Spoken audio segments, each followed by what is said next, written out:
बिस्मिल्लाहिर्रहमानिर्रहीम। अस्सलाम वालेकुम। आज मैं आपको बनाना सिखाऊंगी अंडे का हलवा और ये इतना मजेदार बनता है कि खाने वालों को इसका टेस्ट कलाकंद से मिलता जुलता महसूस होगा।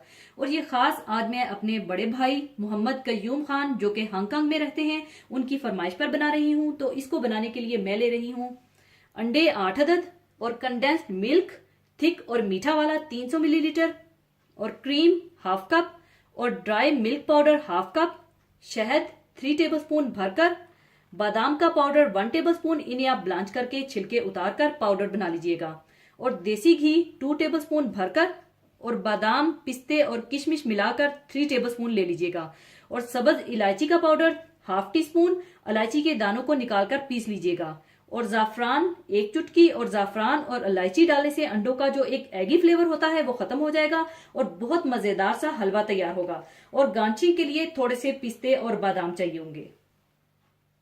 तो सबसे पहले आप अंडों में सारी चीजें डाल लीजिए और फिर विस्क की मदद से अच्छा सा मिक्स कर लीजिए। क्रीम,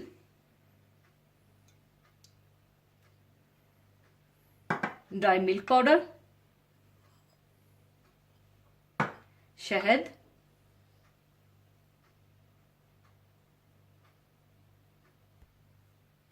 जाफरान,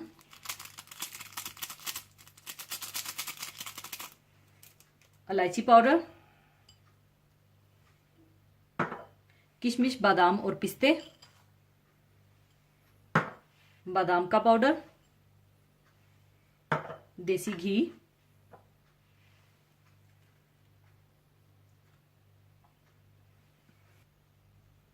और कंडेंस मिल्क।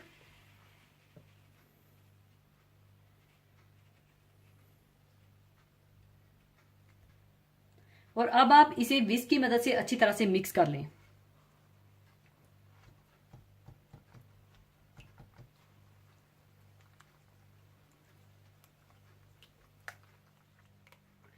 अच्छी तरह मिक्स करने के बाद अब मैं इस सारे मिक्सचर को कढ़ाई में शिफ्ट करके पकाना शुरू करूंगी। और ख्याल रखिएगा कि इसे आप बिल्कुल हल्की आंच पर पकाइएगा और मसलसल चम्मच चलाते रहिएगा ताकि हलवा ना जले और ना नीचे लगे।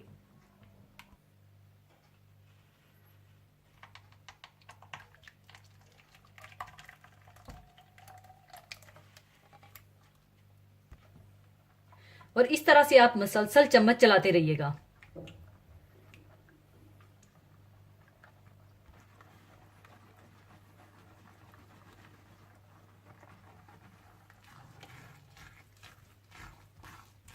और जब ये इस तरह से गाढ़ा हो जाए तो आप इसे अच्छी तरह से भून लीजिएगा।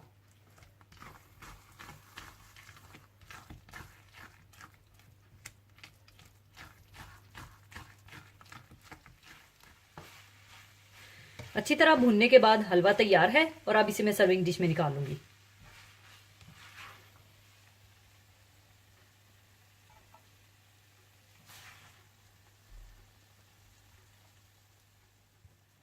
और ऊपर आप पिस्ते बादाम डाल दीजिएगा।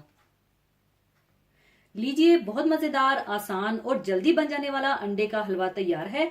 तो जरूर बनाइएगा और सर्दी के मौसम में एंजॉय कीजिएगा। और जाने से पहले एक हदीसे पाक शेयर करना चाहूंगी। हदीसे पाक इस तरह से है। हजरत अबू हुरैरा रजी अल्लाह ताला अन्हो से रवायत है कि मैंने रसूलुल्लाह सल्लल्लाहु अलैहि वसल्लम को फरमाते हुए सुना कि नबूवत के हिस्सों में से सिर्फ मुबशरात यानी खुशखबरी देने वाले बाकी रह गए हैं। सहाबा इकराम ने पूछा, मुबशरात से क्या मुराद है? आप सल्लल्लाहु अलैहि वसल्लम ने जवाब में इरशाद फरमाया, अच्छे ख्वाब। सोना हर इंसान की फितरी ज़रूरत है और अल्लाह रब्बुल इज़्ज़त ने इस अमल को अपनी कुदरत की निशानियों में से बताया है। जैसा कि अल्लाह ताला सूरह रूम में आयत नंबर 23 में फरमाता है कि अल्लाह की कुदरत की निशानियों में से तुम्हारा रात और दिन को सोना भी है।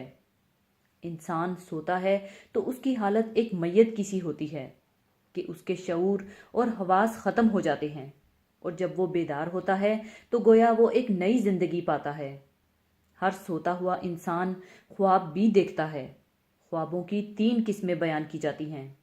एक तो महज ख्याल जो कि इंसान की दिन भर की मसरूफियात का अक्स होता है, दूसरी वो जो शैतानी असरात का अक्स होता है और तीसरी वो जो अल्लाह की तरफ से बशारत और बेहतरी को जाहिर करता है, जिनको सच्चा ख्वाब भी कहा जाता है।